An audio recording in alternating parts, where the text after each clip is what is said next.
We now make sense of economic provisions in the Constitution with business and commercial law professor Antonio Ligon. Professor, thank you so much for joining us. So, does the 1987 Charter's economic provision, in your view, need changes? Well, it depends on what we're going to change. But if the reason for changing is because we have to improve the economic lives of the poor, I don't see that you need to change those provisions.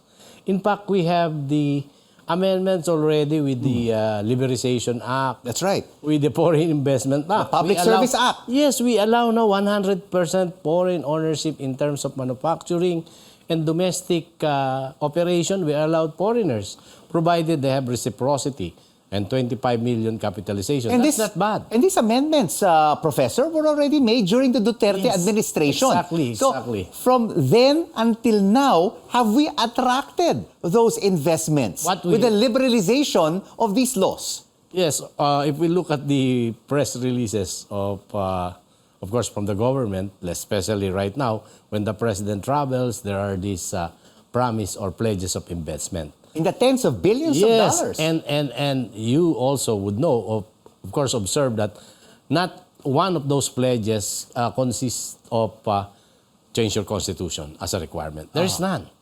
Okay? Now, what is also troubling is they're going to change the constitution with a provision that unless otherwise provided by law.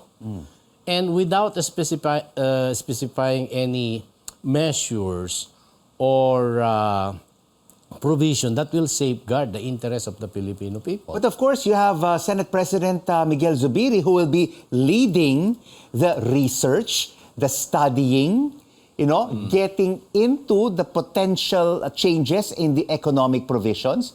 Do you think this will be sufficient?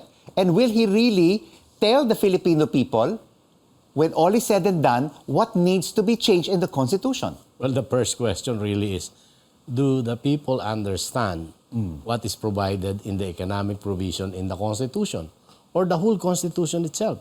You will be surprised that when a college student studies something about the Constitution, many of them, it's for the first time they see the content of the Constitution. All they know, of course, you have the Bill of Rights there, you have the preamble, the articles, and the amendatory provision. And that's the component of a good constitution. Yes, we have that in the 1987, the amendatory provision. The first question is, are we doing the right thing in people's initiative? Because when you talk about people's initiative, it's the people who are saying, let's change this. But let's change it, but do they really know what needs to be changed? Yes, exactly. Now, what they're doing is fast track. I, for one, received a text message saying that, hey, sir, what do we do? Because they know that sometimes I explain things in the social media. Sir, they're asking the senior citizen to sign something. And then they showed me a copy. It's about the people's initiative. And the problem is, or the sad part is, these people who sign, they don't even understand. I will not go for that 100 peso payment because a legislator who's a representative who's respected by their people, the people will follow whatever they say. Yeah, but if you take a look at this ad of Pirma, right? The producer of the advertisement for charter change, they say that this 1987 Constitution is restrictive and slows down the growth of the economy. I will disagree with that because, again, the foreign investment keeps coming in even with those restrictions. Now, based on the study, this is a World Bank study, there is no correlation with the restriction on investment or foreign ownership with investment. That's a World Bank study. And now, what they need to see is ease of doing business, transparency, good governance, in fact, is number one, meaning there's limited corruption because corruption is always there, but there's limited corruption. It's manageable. In fact, one of the things in the economic provision is land ownership. They keep on saying, the foreign investor would not want to invest in the Philippines because they are not allowed to. Yes. Yeah, but that's also disadvantageous to the Filipino people because if you allow foreign investors to own land, then prices will go up. Definitely. And this will not anymore be affordable to many of our kababayans. Right now, we have that restriction, but the complaints of many, especially those who are working right now after college, they won't be able to afford. Why? Because prices of lands now, the price of lands now are very high. And take note, it's already owned by Filipinos or not restricted to, is still restricted to foreigners. Now, if you allow foreigners, which will find our land very cheap, they will buy it. They'll buy it. There will be a short supply of lands which make the price higher. And that's what has happened to many of our Southeast Asian neighbors by allowing foreigners to buy land, and the prices go up, and it's not anymore affordable. And if the argument, Rico, is it will bring economic progress or bring in more investors, look at the case of Vietnam. They're doing very well. Look at the case of Singapore. But their laws, they did not change the law that foreign owners can buy land or foreign ownership. But what is the problem right now, Professor, with our ease of doing business, good governance? Yeah, I think more on good governance because it covers everything already. You know, when you say good governance, no or at least limit But that corruption. has been a byword in every government. Yes. But why haven't we been able to institute it? Well, because of the system that we have, you know. You have the local government from the barangay level to the municipal level, they will have requirements. And then, of course, you have the national level.